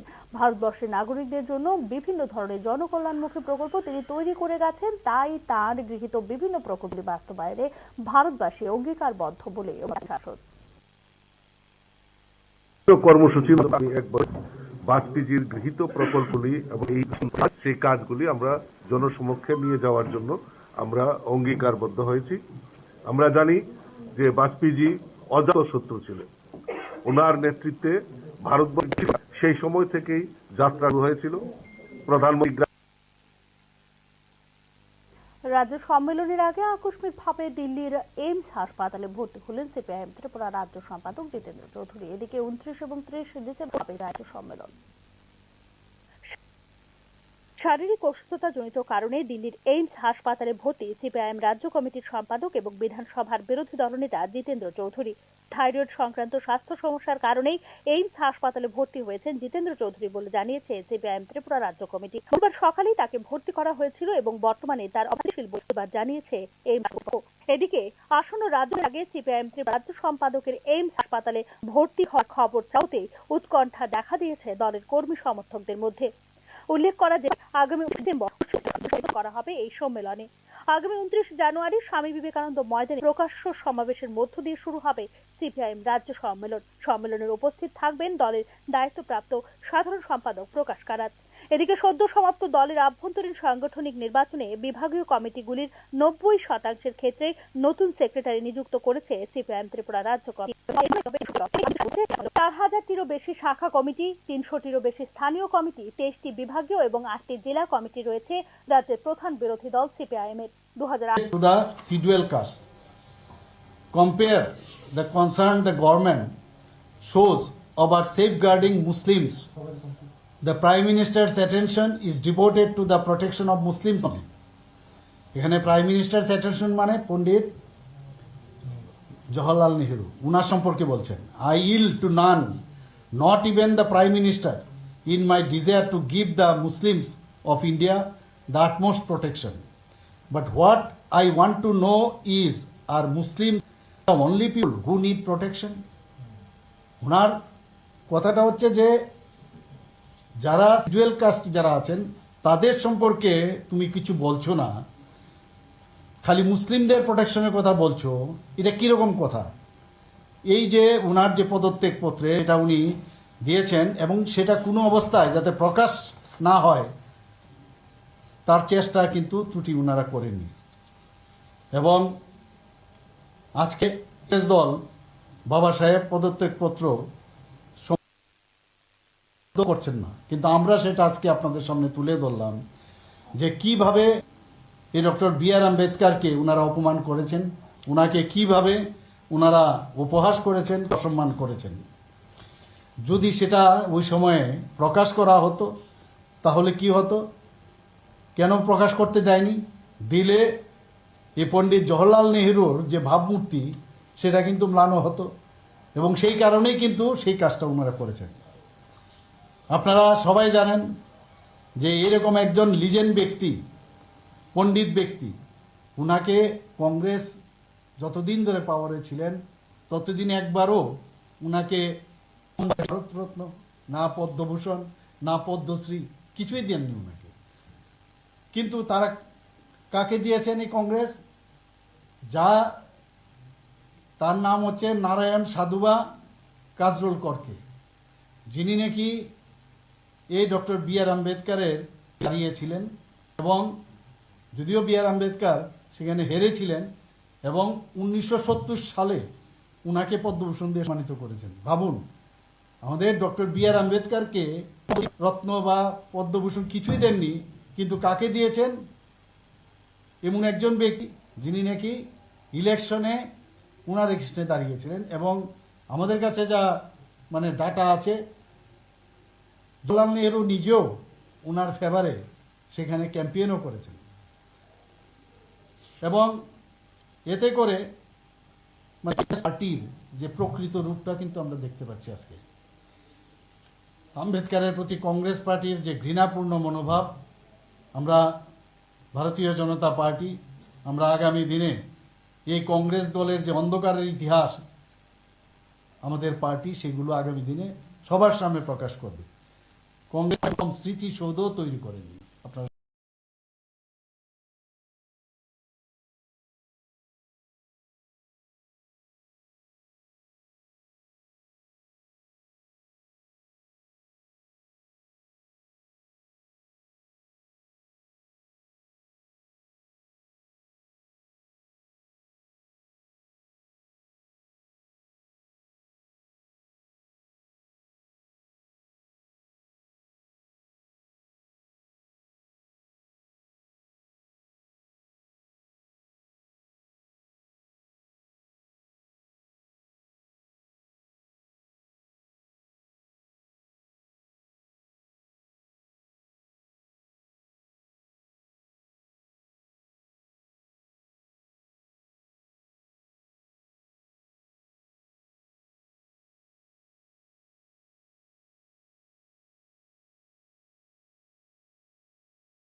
জানেন বা মানে সেখানে স্থাপনের অনুমোদন দেয়নি।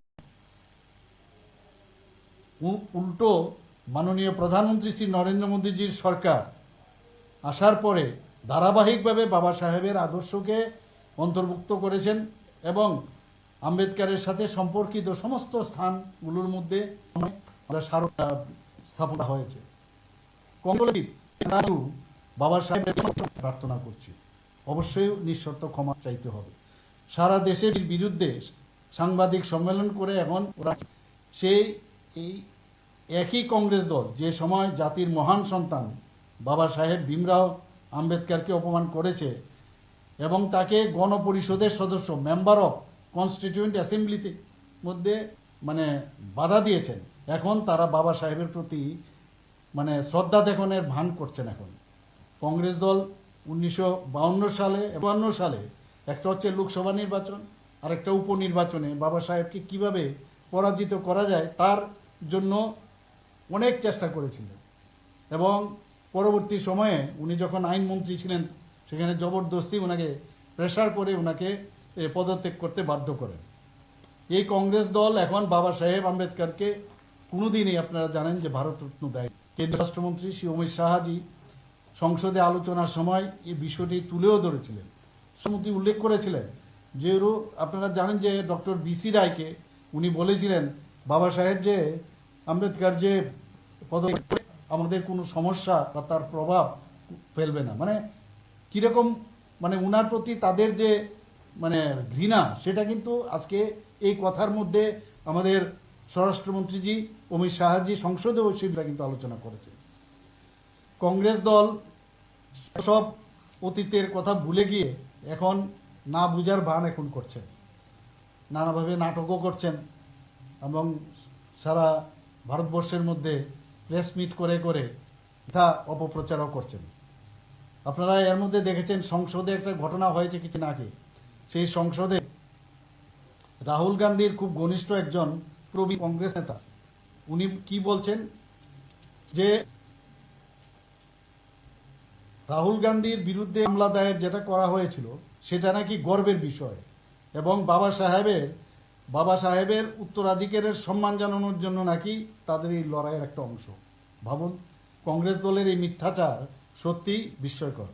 একদিকে রাহুল গান্ধী ধাক্কা মেরেছেন, যার ফলে আপনারা জানেন যে সাংসদ প্রতাপ চন্দ্র সারঙ্গী এবং সাংসদ মুকেশ রাজপুত পড়ে গিয়েছে এবং তাতে আহত হয়েছে এবং মানে তাদেরকে এডমিশনে নিতে হয়েছে হসপিটালে। এর জন্য রাহুল গান্ধীর বিরুদ্ধে মামলা, তারপরও কংগ্রেস দলের নেতারা কি বলছেন এটা আমাদের জন্য একটা বিষয়। যখনই একজন মহান নেতা প্রয়াত হন, সাধারণত আমরা কি দেখি, কংগ্রেস দল বাবা সাহেব আম্বেদকরের জন্য একটি স্মৃতিসৌধ নির্মাণ করেন। আমি তো আগে আপনার সামনে বললাম, কিন্তু মধ্যপ্রদেশে বিজেপির মুখ্যমন্ত্রী সুন্দরলাল পাটোয়ারের আমলে বাবা সাহেবের জন্মস্থানে একটি স্মৃতিসৌধ নির্মাণ করা হয়েছিল, যা প্রয়াত অটল বিহারী বাজপেয়ীজি উদ্বোধন করেছেন। তখন প্রধানমন্ত্রী চন্দ্রশেখরজিও দিল্লির জন্য একটি জমি অনুমোদন করেছিলেন। কিন্তু কংগ্রেস দল সেখানেও কিন্তু এই বাবা সাহেব আম্বেদকরের যে ওখানে কোনো কিছু করা সেটা বাধা দেওয়া হয়। কিন্তু পরবর্তী সময় মাননীয় প্রধানমন্ত্রী নরেন্দ্র মোদীজি, শুধু তাই নয়, মোদী সরকার লন্ডনেও যেখানে যেখানে উনি কাজ করেছেন সেখানে তার মধ্যে লন্ডনে একটি স্মৃতিসৌধ তৈরি করেছেন যেখানে বাবা সাহেব থাকতেন। দিল্লিতে বাবা সাহেব আম্বেদকরের বাসভবনে একটি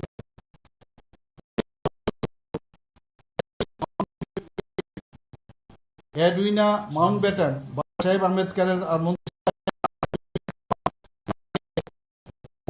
যে আমরা খুব রিলিফ পেয়েছি উনি এখন নাই। বোঝা যায় যে কংগ্রেসের মাইন্ডসেট বাবা সাহেব আম্বেদকরকে সম্মান করার দাবি করছে, যা নিতান্তই লজ্জাজনক। কংগ্রেস দলকে এই ভণ্ডামি, কংগ্রেসের এই অপকৌশলকে বুঝতে পারে, কংগ্রেসের এই প্রচেষ্টা ব্যর্থ হবে।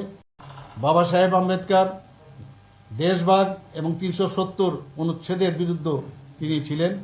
শুধু বিরুদ্ধে কথা বলেছেন। পূর্ব পাকিস্তানে যে হিন্দুদের উপর যে নির্যাতন, সেখানেও উনি কথা বলেছিলেন। বিজেপি এবং কংগ্রেসের মতাদর্শের পার্থক্য বোঝা অত্যন্ত গুরুত্বপূর্ণ। বিজেপি বিশ্বাস করে যে দেশের অগ্রগতিতে যারা আন্তরিক অবদান রেখেছেন তাদের সম্মান করা।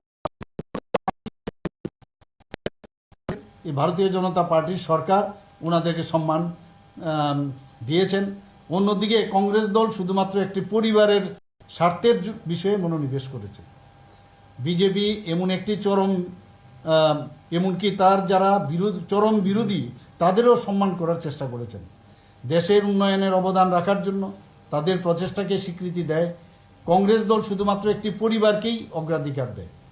রাহুল গান্ধী বাবা সাহেব আম্বেদকরের প্রতি কংগ্রেস দলের অসম্মানের উত্তরাধিকার বহন করেন এবং তার এই নাটকের অবসান হওয়া উচিত।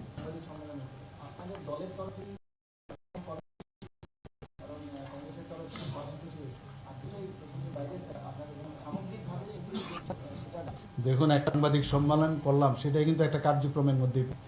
পরবর্তী সময়ে আমরা চিন্তা করব। এখন পর্যন্ত আমরা কার্যক্রমের কোনো নির্দিষ্ট আমরা কার্যক্রম নেইনি। নিউজ পেপার এত বড় একটা মানে কাশ্মীর সমস্ত রাজ্যপাল এবং আমাদের মুখ্যমন্ত্রী এবং মন্ত্রীরা যারা এসেছিলেন, ওনারা এসে ত্রিপুরাকে বুঝতে পেরে, মুখ্যমন্ত্রীর হওয়ার পরে আমি দুবার মেঘালয়ে গিয়েছি, তো আমাদের ত্রিপুরা সম্পর্কে কিন্তু অনেকেরই ধারণা ছিল না। তো এতগুলো রিপ্রেজেন্টেটিভ এখানে এসছেন, আসার পরে ত্রিপুরা সম্পর্কে ওনারা বুঝতে পারলেন। আমাদের ত্রিপুরাতে বাঁশ শিল্পের সম্পর্কে জানতে পারলেন, আমাদের এখানে রাস্তাঘাট সম্পর্কে জানতে পারলেন, স্পেস অ্যাপ্লিকেশনের সেই বিষয়ে এখানে আলোচনা হয়েছে। ব্যাংকার্স যেটা সম্মেলন হয়েছে, সারা ভারতবর্ষের থেকে সমস্ত ব্যাংকাররা এসছেন এখানে। ইসরোর যে মেইন চেয়ারম্যান উনি এখানে এসছেন। তো ত্রিপুরাকে দেখেছেন, এটা তো আমাদের লাভ, বিরাট লাভ আমাদের। এবং আগামী দিন আমরা ত্রিপুরাকে নিয়ে আমরা সবসময় যেটা গর্ব করি, শ্রেষ্ঠ ত্রিপুরা। এবং ত্রিপুরাতে অনেক সম্পদ, কিন্তু আপনারা ভাবুন, মানে কাগজপত্রে তো দিল্লিতে অনেক কিছুই লেখে, 500 কোটি টাকা দেওয়া হয়েছে তাদের ব্রু সেটেলমেন্টের জন্য। নেতা, এত বড় একজন লিডার, আমাদের মাননীয় গৃহমন্ত্রীজি নিজে এসে সেখানে সার জমিনে দেখলেন আঙ্গনবাড়ি ঠিক আছে কিনা, রাস্তাঘাট ঠিক আছে কিনা, দেওয়া হয়েছে কিনা। এখানে পিআরটিসি দেওয়া প্রায় 23 বছর ধরে ব্রু শরণার্থীদের জন্য কোনোদিন কেউ চিন্তা করেনি, না সিপিএম না কংগ্রেস করেছে। সেই জায়গায় ভারতীয় জনতা পার্টির সরকার, মাননীয় প্রধানমন্ত্রী নরেন্দ্র মোদীজি একদম আর এতগুলো আমাদের মানে ডেভেলপমেন্টের ফিউচার আমাদের তো আরও উন্মুক্ত হলো। আমাদের এখানে এর আগেও আপনি দেখেছেন যখন G20 যে S20 হয়েছে, তো বাইরের থেকে বহু স্থান পেয়েছে। বাংলাদেশের বর্তমান পরিস্থিতি কি, আমাদের কি করা উচিত, আমাদের কি কি ডিমান্ড আছে, আমাদের বিভিন্ন যে ডেভেলপমেন্টের ওয়ার্ক আমরা এই যে আপনার ডোনার মিনিস্ট্রি থেকে যে এতগুলো আমরা টাকা পাচ্ছি, আগামী দিন আরও আমরা এইমসের দাবি করেছি, তো এগুলো লাভের লাভ না। এরকম সব যারা রাজ্যগুলোর যারা যারা চিফ মিনিস্টাররা ছিলেন, গভর্নররা ছিলেন, যার যার কথা ওনারা বলেছেন, আমরাও আমাদের কথা বলেছি, এগুলো ইমপ্লিমেন্টেশন হয়। এগুলো যখনই আসে সেগুলো আর মানে ত্রিপুরার মতো একটা ছোট্ট রাজ্যে এরকম একটা ইভেন্ট করতে পারলাম, কোথায় এটাকে আরও সমর্থন করবে, মানে উল্টো ওনারা জানেন বাবা সাহেব আম্বেদকরের সম্পর্কে আমি আমাদের সামনে রাখলাম, ওনারা তো এইগুলো বলবেনই, সবসময় সমালোচনা করেন, কাজের কাজ কিচ্ছুই করেন না, বা কোনোদিন আগেও করেননি, আগামী দিনেও করবেন না। ওনারা শুধু গান্ধী পরিবার নিয়ে চিন্তিত। বাংলাদেশের প্রেক্ষাপটে রাজ্যের অবস্থান কি মানে হওয়া উচিত, এই বিষয়ে কি এনসি থেকে কোনো মানে দিশা বা কোনো গাইডলাইন দেওয়া উচিত? দেখুন, আমি আমার ওখানে তো গাইডলাইন কি, ওখানে তো আলোচনা হবে। আমাদের এই আলোচনাগুলো আমি সেখানে রেখেছি। বর্তমানে বাংলাদেশের যে অবস্থা সমস্ত ডিটেলস আমি সেখানে রেখেছি। আমাদের ফেন্সিংয়ের সংখ্যা এখানে কীরকম আছে তার কথা বলেছি, আমাদের পুলিশ বা সিআরপিএফ কত আছে তার কি কি দরকার সেগুলো আমরা বলেছি। এগুলো নোট ডাউন হয় সেখানে, তো তারপরেই কিন্তু তার অ্যাকশনে আসে। তো কাজেই সমস্ত আর নিয়মিত তো বর্তমান যে ওখানের অবস্থান সেগুলো আমাদের পাঠাতেই হয়, এবং সেগুলো নিয়ে কিন্তু এনইসির বৈঠকে আলোচনা হয়েছে। এবং আরেকটা বিষয় এনইসিতে সবচেয়ে সুবিধা হয়েছে যে ইন্টার স্টেট যে আমাদের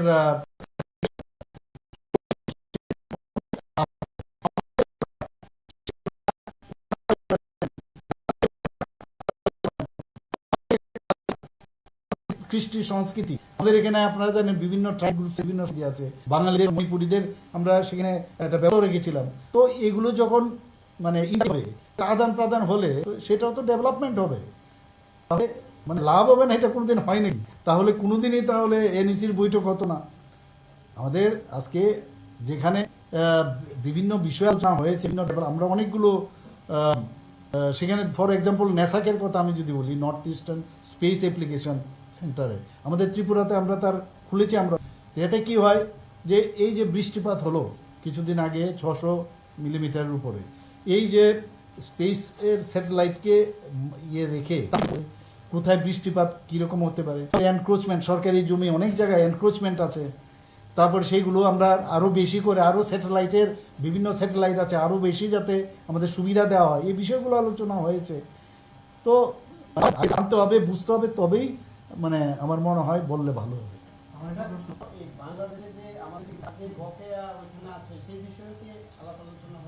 না, সেগুলো তো ওনাদের জানাই আছে, এরকম আছে। আমরাও যখন মানে ফ্লাইটে উঠি বাংলাদেশের উপর আমাদেরও পছন্দ হয়, অন্যদেরও যখন ফ্লাইট বাইরে যায় যেমন বিদেশে যায় তাদেরও কিন্তু আমাদের স্পেস যদি ইউজ করে, তো এটা চলছে। এটা নিয়ে আমাদের যে কথাগুলো তো আমরা বলেছি, সব এই কথাগুলো বলা আছে সেখানে।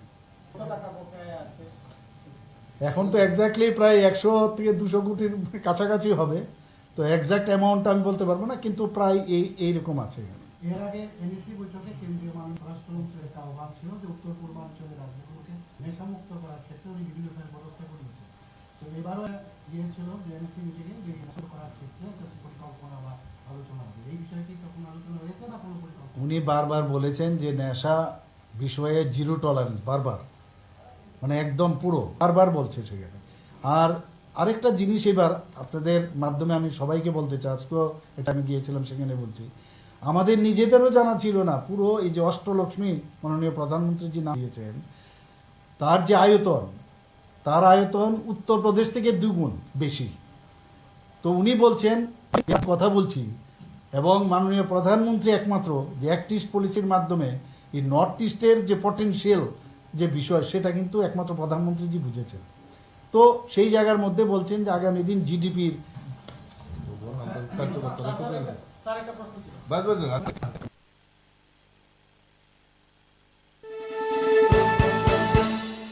আপনি দেখছেন নিউজ নাও, আমরা জানি কোনটা খবর। Narayana super speciality hospital Guwahati উন্নত স্বাস্থ্য পরিষেবার সঙ্গে আপনাকে দিচ্ছে cardio science, neuro science, chemotherapy, surgical oncology, pain medicines, orthopaedics এবং joint replacement, gastro service, general surgery, nephrology, urology, dialysis, kidney transplant, general medicine, pulmonology, ENT, paediatrics. বিশদে জানতে ফোন করুন 8811 888 1800 এই নম্বরে।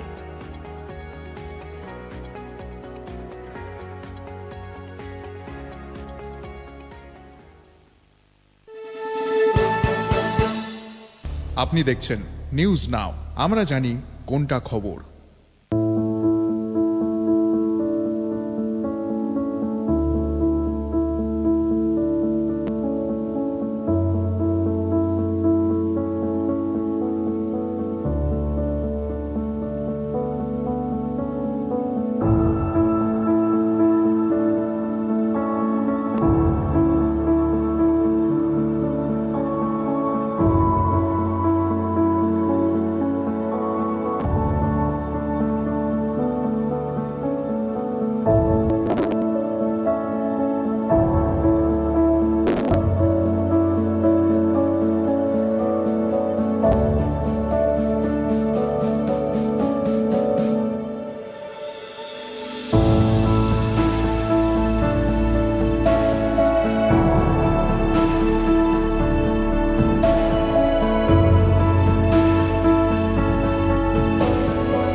সবাইকে খুব খুশি আছে এখানে আসতে। আমাদের মরিয়মনগর চার্চে সবচেয়ে পুরানো চার্চ ত্রিপুরাতে, এখানে এই মরিয়মনগর শহরে, আর এই বড়দিন পালন করতে।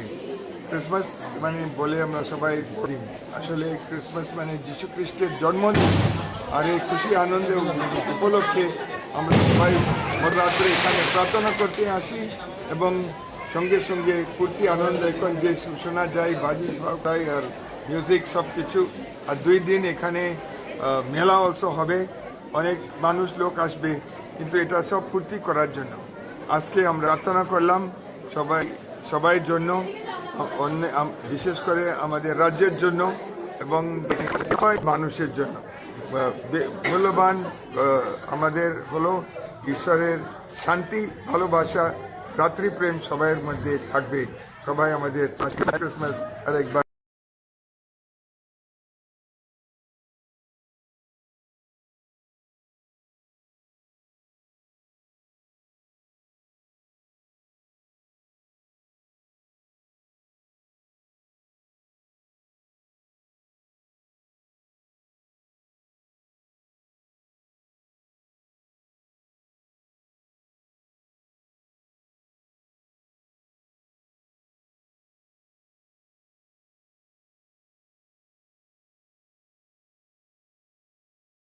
এখানে কেক কাটা হবে। সো সবাইকে মেরি ক্রিসমাস। আমরা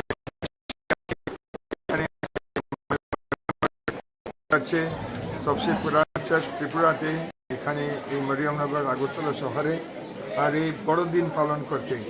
ক্রিসমাস মানে বলে আমরা সবাই বড়দিন, আসলে ক্রিসমাস মানে যীশু খ্রিস্টের জন্মদিন। আর এই খুশি আনন্দে উপলক্ষে আমরা সবাই মধ্যরাত্রে এখানে প্রার্থনা করতে আসি, সঙ্গে ফুর্তি আনন্দ এখন যে শোনা যায়, বাজি ফুটাই আর মিউজিক সব কিছু। আর 2 দিন এখানে মেলা অলসো হবে, অনেক মানুষ লোক আসবে, কিন্তু এটা সব ফুর্তি করার জন্য। আজকে আমরা প্রার্থনা করলাম সবাই জন্য, বিশেষ করে আমাদের রাজ্যের জন্য এবং যারা আমাদের নেতাদের জন্য, আর সকল মানুষের জন্য। মূল্যবান আমাদের হলো ঈশ্বরের শান্তি, ভালোবাসা, ভ্রাতৃপ্রেম সবাইয়ের মধ্যে থাকবে। সবাই আমাদের ত্রিপুরাবাসীদের সঙ্গে সবাইকে মেরি ক্রিসমাস, আর একবার মেরি ক্রিসমাস। এখানে কেক কাটা হবে, সো এখানে আসছে। আপনি দেখছেন নিউজ নাও, আমরা জানি কোনটা খবর।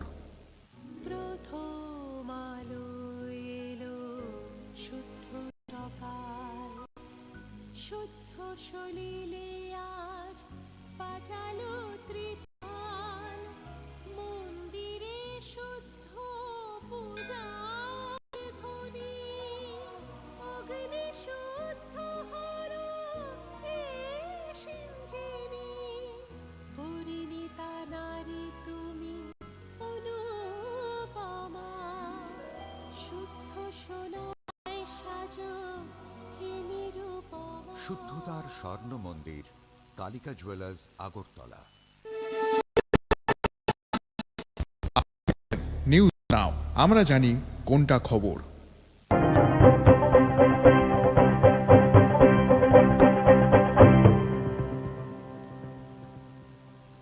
নমস্কার, আপনারা দেখছেন নিউজ নাও। আমি রয়েছি সংযুক্তা। চোখে এই মুহূর্তের সংবাদ। তবে সংবাদে যাওয়ার আগে সমস্ত রাজ্যবাসীকে নিউজ নাও এর পক্ষ থেকে মেরি ক্রিসমাস। ১৭তম জন্ম শতবর্ষে প্রাক্তন প্রধানমন্ত্রী অটল বিহারী বাজপেয়ীকে শ্রদ্ধা জ্ঞাপন করলেন মুখ্যমন্ত্রী ডক্টর মানিক সাহা। সুশাসনের দিশারি হলেন প্রাক্তন প্রধানমন্ত্রী ভারতরত্ন অটল বিহারী বাজপেয়ী বলে প্রতিক্রিয়া দিয়েছেন মুখ্যমন্ত্রী ডক্টর মানিক সাহা। দেশের প্রাক্তন প্রধানমন্ত্রী অটল বিহারী বাজপেয়ীর ১০০তম জন্মবার্ষিকীতে তাকে শ্রদ্ধা জ্ঞাপন করলেন রাজ্যের মুখ্যমন্ত্রী ডক্টর মানিক সাহা। প্রখর বক্তা, সুদৃঢ় রাষ্ট্রবাদী নেতৃত্ব, ভারতীয় জনতা পার্টির প্রতিষ্ঠাতা সদস্য তথা প্রথম সভাপতি